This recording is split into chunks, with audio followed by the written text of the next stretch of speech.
According to the U.S. Government Counterinsurgency Guide, counterinsurgency may be defined as comprehensive civilian and military efforts taken to simultaneously defeat and contain insurgency and address its root causes. Insurgency is the organized use of subversion and violence to seize, nullify or challenge political control of a region. As such, it is primarily a political struggle, in which both sides use armed force to create space for the political, economic and influence activities to be effective. Counter-insurgency campaigns of duly elected or politically recognized governments take place during war, occupation by a foreign military or police force, and when internal conflicts that involve subversion and armed rebellion occur. The best counterinsurgency campaigns integrate and synchronize political, security, economic, and informational components that reinforce governmental legitimacy and effectiveness while reducing insurgent influence over the population. Coin strategies should be designed to simultaneously protect the population from insurgent violence, strengthen the legitimacy and capacity of government institutions to govern responsibly, and marginalize insurgents politically, socially, and economically.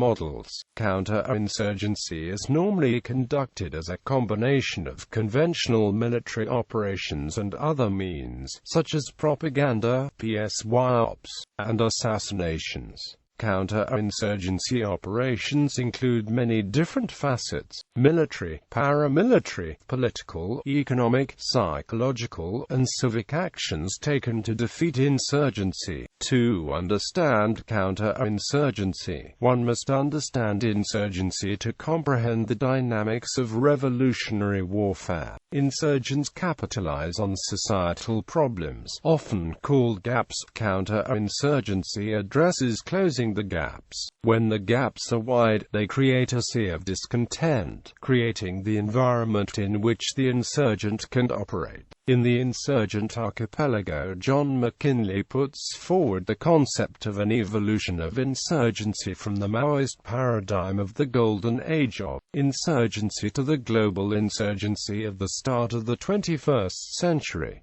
He defines this distinction as Maoist and post-Maoist insurgency. Legal and ethical challenges. William B. Caldwell wrote, "The law of armed conflict requires that, to use force, combatants must distinguish individuals presenting a threat from innocent civilians. This basic principle is accepted by all disciplined militaries. In the counterinsurgency, disciplined application of force is even more critical because our enemies camouflage themselves in the civilian population. Our success in Iraq depends on our ability to treat the civilian population with humanity and dignity, even as we remain ready to immediately defend ourselves or Iraqi civilians when a threat is detected." Counterinsurgency theorists. Santa Cruz de Marcinado. The third Marquess of Santa Cruz de Marcinado is probably the earliest author who dealt systematically in his writings with counterinsurgency. In his Reflections Militaires published between 1726 and 1730, he discussed how to spot early signs of an incipient insurgency, prevent insurgencies, and counter them if they could not be warded off.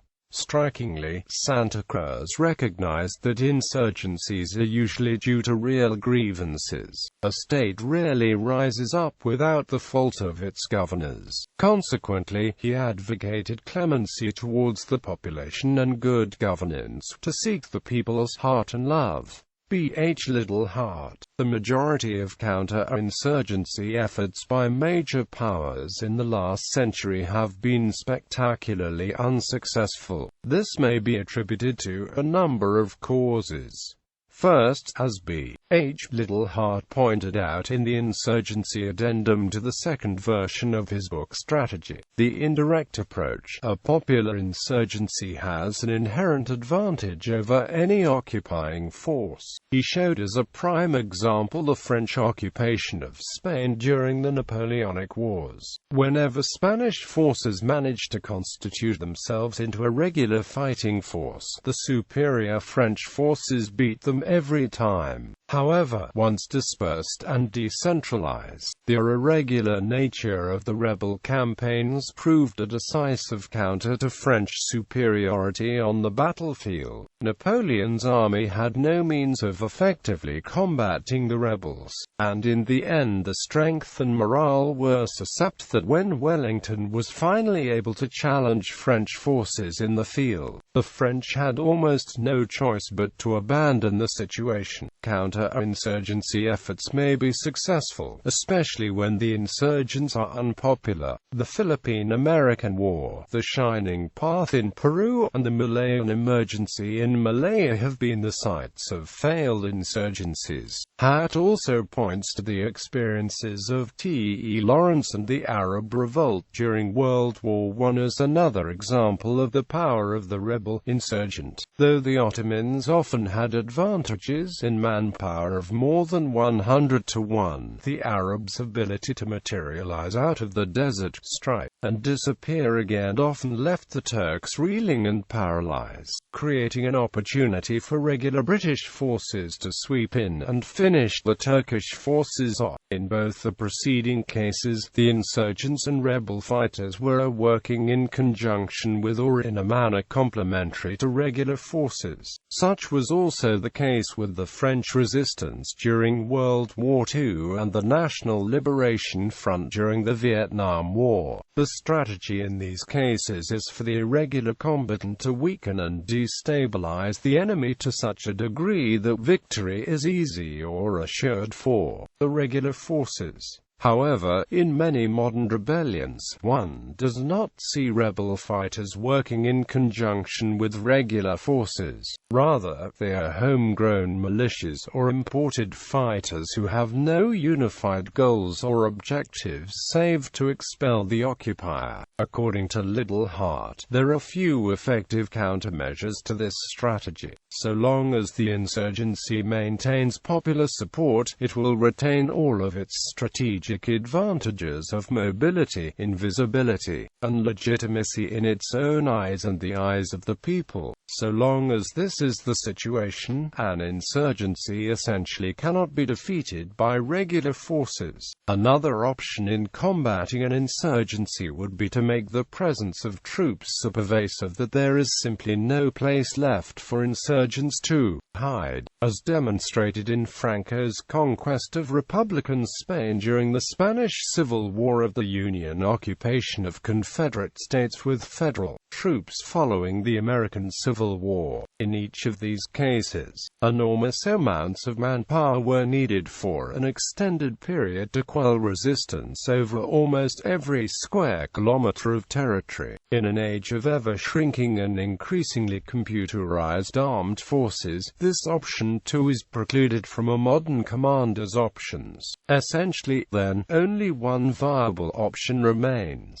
The key to a successful counter-insurgency is the winning over of the occupied territory's population. If that can be achieved, then the rebellion will be deprived of its supplies, shelter, and, more importantly, its moral legitimacy. Unless the hearts and minds of the public can be separated from the insurgency, the occupation is doomed to fail. In a modern representative democracy, in the face of perceived incessant losses, no conflict will be tolerated by an electorate without significant show of tangible gains. Vietnam War. Although the United States and its ARVN allies won several major battles with North Vietnamese forces and their allies suffering staggering losses, the cost of victory was so high in the opinion of the U.S. public that it came to see any further possible gains as not worth the troop losses. As long as popular support is on the side, an insurgency can hold out indefinitely, consolidating its control control and replenishing its ranks, until their opponents simply leave. Current situations. In these cases, such as the Israeli occupation of Lebanon, which ended in 2000, and the recent Iraqi insurgency, the goal of the insurgent is not to defeat the occupying military force. That is almost always an impossible task given the disparity in resources. Rather, they seek through a constant campaign of sneak attacks to inflict continuous casualties upon the superior enemy forces and thereby over time demoralize the occupying forces and erode political support for the occupation in the homeland of the occupying forces. It is a simple strategy of repeated pinpricks and bleedings that, though small in proportion to the total force strength, sap the will of the occupier to continue the fight. David Galula gained his practical experience in counterinsurgency as a French officer in the Algerian War. His theory of counterinsurgency is not primarily military, but a combination of military, political and social actions under the strong control of a single authority. Galula proposes 4 laws for counterinsurgency. The aim of the war is to gain the support of the population rather than control of territory. Most of the population will be neutral in the conflict. Support of the masses can be obtained with the help of an active, friendly minority. Support of the population may be lost. The population must be efficiently protected to allow it to cooperate without fear of retribution by the opposite party. Order enforcement should be done progressively by removing or driving away armed opponents, then gaining support of the population, and eventually strengthening positions by building infrastructure and setting long-term relationships with the population. This must be done area by area, using a pacified territory as a basis of operation to conquer a neighboring area.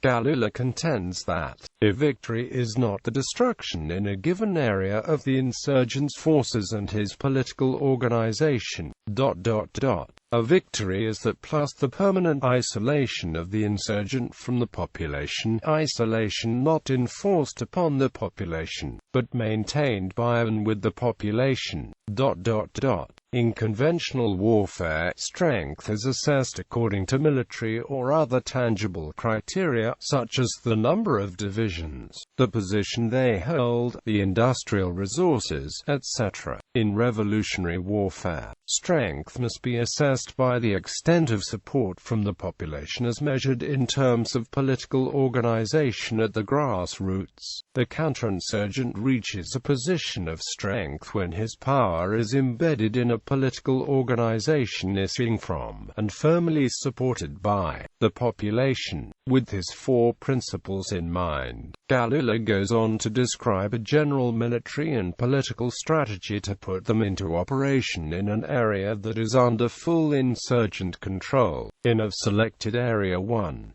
Concentrate enough armed forces to destroy it to expel the main body of armed insurgents. 2. Detach for the area sufficient troops to oppose an insurgent's comeback in strength. Install these troops in the hamlets, villages, and towns where the population lives. 3. Establish contact with the population, control its movements in order to cut off its links with the guerrillas. 4. Destroy the local insurgent political organization. 5. Set up by means of elections new provisional local authorities. 6. Test those authorities by assigning them various concrete tasks. Replace the softs and the incompetents. Give full support to the active leaders. Organize self-defense units. 7. Group and educate the leaders in a national political movement. 8. Win over or suppress the last insurgent remnants. According to Galula, some of these steps can be skipped in areas that are only partially under insurgent control, and most of them are unnecessary in areas already controlled by the government. Thus, the essence of counterinsurgency warfare is summed up by Galula as build a political machine from the population upward. Robert Thompson. Robert Granger Kerr Thompson wrote Defeating Communist Insurgency in 1966, arguing that a successful counterinsurgency effort must be proactive in seizing the initiative from insurgents. Thompson outlines 5 basic principles for a successful counterinsurgency. The government must have a clear political aim, to establish and maintain a free, independent and united country which is politically and economically stable and viable. The government must function in accordance with the law. The government must have an overall plan. The government must give priority to defeating political subversion, not the guerrillas. In the guerrilla phase of an insurgency, a government must secure its base areas first. David Kilcullen in The 3 Pillars of Counterinsurgency. Dr. David Kilcullen, the chief strategist of the Office of the Coordinator for Counter-Terrorism of the U.S. State Department in 2006, described a framework for interagency cooperation in counterinsurgency operations. His pillars, security, political and economic, support the overarching goal of control, but are based on information. This is because perception is crucial in developing control and influence over population groups. Substantive security, political and economic measures are critical, but to be effective they must rest upon and integrate with a broader information strategy. Every action in counterinsurgency sends a message. The purpose of the information campaign is to consolidate and unify this message.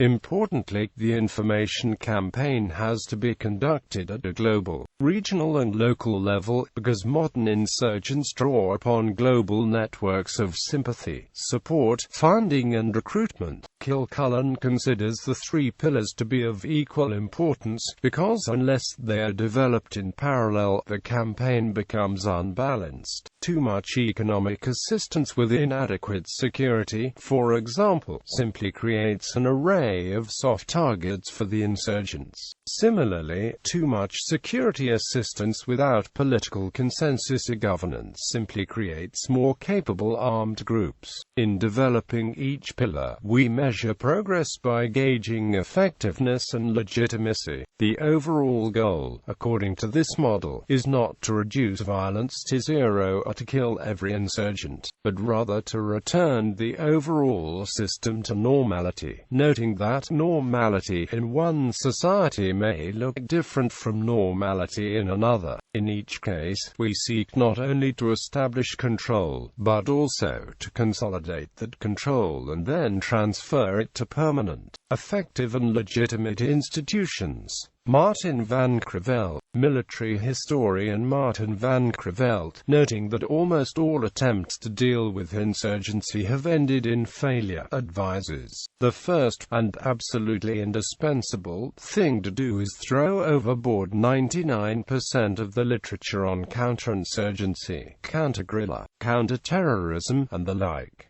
Since most of it was written by the losing side, it is of little value. In examining why so many counterinsurgencies by powerful militaries fail against weaker enemies, the Van Creveld identifies a key dynamic that he illustrates by the metaphor of killing a child. Regardless of whether the child started the fight or how well armed the child is, an adult in a fight with the child will feel that he is acting unjustly if he harms the child and foolish if the child harms him. He will therefore wonder if the fight is necessary. The Van Creveld argues that by definition, a strong counterinsurgent who uses his strength to kill the members of a small, weak organization of insurgents, let alone the civilian population by which it is surrounded, and which may lend its support, will commit crimes in an unjust cause, while a child who is in a serious fight with an adult is justified in using every and any means available, not because he or she is right, but because he or she has no choice.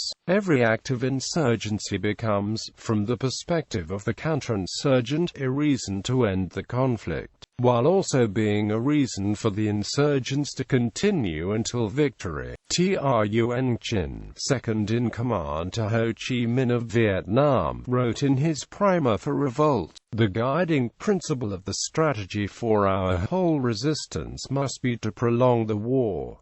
To protract the war is the key to victory. Why must the war be protracted?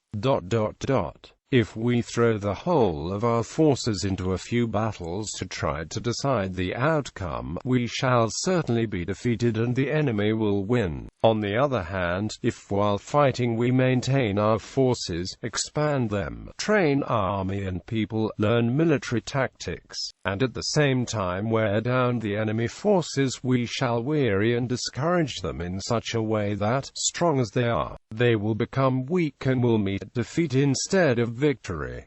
Van Creveld thus identifies time as the key factor in counterinsurgency, in an attempt to find lessons from the few cases of successful counterinsurgency, of which he lists two clear cases: the British efforts during the Troubles of Northern Ireland and the 1982 Hammer massacre carried out by the Syrian government to suppress the Muslim Brotherhood. He asserts that the core of the difficulty is neither military nor political, but moral, and outlines two distinct methods. The first method relies on superb intelligence, provided by those who know the natural and artificial environment of the conflict as well as the insurgents. Once such superior intelligence is gained, the counterinsurgents must be trained to a point of high professionalism and discipline such that they will exercise discrimination and restraint. Through such discrimination and restraint, the counterinsurgents do not alienate members of the populace besides those already fighting them, while delaying the time when the counterinsurgents become disgusted by their own actions and demoralized. General Patrick Walters, British commander of troops in Northern Ireland, explicitly stated that his objective was not to kill as many terrorists as possible, but to ensure that as few people on both sides were killed. In the vast majority of counterinsurgencies, the forces of order kill far more people than they lose. In contrast, and using very rough figures, of the approximately 3,000 British killed during the Troubles, 1,700 were civilians and 1,000 were British soldiers and members of security forces, translating into a 3-to-1 kill ratio in favor of the terrorists. If the prerequisites for the first method, excellent intelligence, superbly trained and disciplined soldiers and police, and an iron will to avoid being provoked into lashing out, are lacking, the Van Creveld posits that counterinsurgents who still want to win must use the second method exemplified by the Hammer massacre. In 1982, the regime of Syrian President Hafez al-Assad was on the point of being overwhelmed by the countrywide insurgency of the Muslim Brotherhood. Al-Assad sent a division under his brother Rifat to the city of Hama, known to be the center of the resistance. Following a counterattack by the Brotherhood, Rifat used his heavy artillery to demolish the city, killing between 10 and 25,000 people, including many women and children. Asked by reporters what had happened, Hafez al-Assad exaggerated the damage and deaths, promoted the commanders who carried out the attacks, and razed Hama's well-known Great Mosque, replacing it with a parking lot. With the Muslim Brotherhood scattered, the population was so cowed that it would be years before opposition groups dared to disobey the regime again, and Van Creveld argues, the massacre most likely saved the regime and prevented a bloody civil war. Van Creveld condenses al-Assad's strategy into 5 rules, while noting that they could easily have been written by Niccolo Machiavelli. There are situations in which cruelty is necessary, and refusing to apply necessary cruelty is a betrayal of the people who put you into power. When pressed to cruelty, never threaten your opponent but disguise your intention and feign weakness until you strike. Once you decide to strike, it is better to kill too many than not enough. If another strike is needed, it reduces the impact of the first strike. Repeated strikes will also endanger the morale of the counterinsurgent troops. Soldiers forced to commit repeated atrocities will likely begin to resort to alcohol or drugs to force themselves to carry out orders and will inevitably lose the military edge, eventually turning into a danger to the commanders. Act as soon as possible. More lives will be saved by decisive action early than by prolonging the insurgency. The longer you wait, the more inured the population will be to bloodshed, and the more barbaric your action will have to be to make an impression. Strike openly. Do not apologize, make excuses about collateral damage, express regret, or promise investigations. Afterwards, make sure that as many people as possible know of your strike. Media is useful for this purpose, but be careful not to let them interview survivors and arouse sympathy. Do not command a strike yourself, in case it doesn't work for some reason and you need to disown your commander and try another strategy. If it does work, present your commander to the world. Explain what you have done and make certain that everyone understands that you are ready to strike again.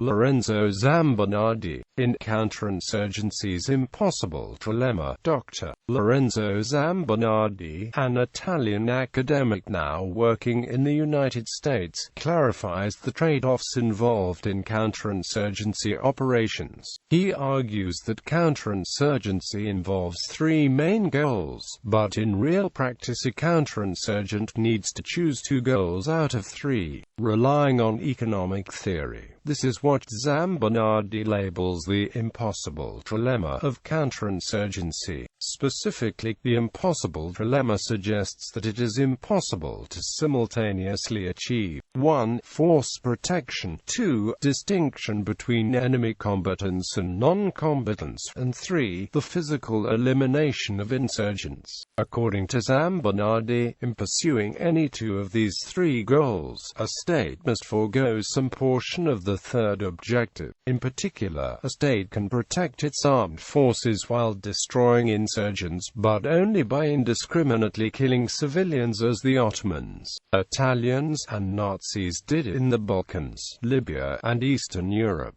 It can choose to protect civilians along with its own armed forces instead, avoiding so-called collateral damage, but only by abandoning the objective of destroying the insurgents. Finally, a state can discriminate between combatants and non-combatants while killing insurgents, but only by increasing the risks for its own troops, as the United States and ISAF did in Afghanistan under the leadership of Gen.